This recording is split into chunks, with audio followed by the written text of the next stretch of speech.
Yo, so Scary Terry has been arrested for illegal basketball schemes.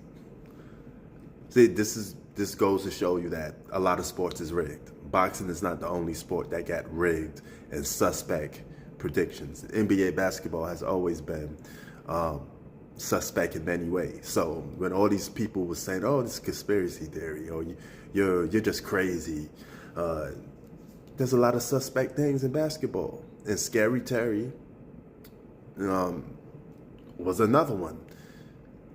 Betting, placing illegal gamble bets, rigging his own stats, right?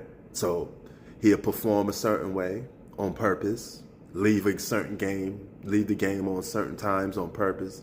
There's a lot of reports on this guy, and they got a lot of stuff videotaped, a lot of evidence against him. The receipts are there. So when you see players, like when we say, "Oh, LeBron James is stat padding," or "This was rigged, that was rigged, that call was rigged," the referees, even to this day, you think one referee was the only guy doing illegal gambling? There's probably referees right now in the game of basketball that's not been reported that's doing illegal things outside of basketball, placing bets. There's a lot of money in basketball. Whenever there's millions of dollars involved in something, there's always going to be corruption. So this is not surprising. Players get corrupted. Referees get corrupted. The NBA itself gets corrupted. So there's a lot of money in these things, man. So I'm not surprised. But at the same time, the sport needs to be some type of cleaning up.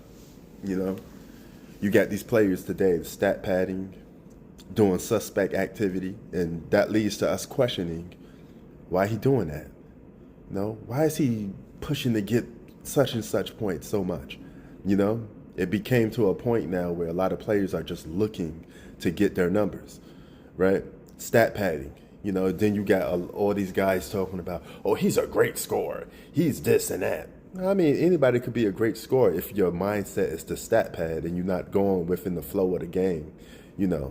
There's a difference between looking to win and just looking to put up your numbers. LeBron James is a stat padder. James Harden is a stat padder. There's a lot of guys that pit numbers before winning. Question is, are they guilty of something? Just because they didn't get caught doesn't mean they're not guilty of something. So be careful. You never know who else is going to get caught with this illegal gambling scheme that Terry Rozier is part of. Sports out. Peace.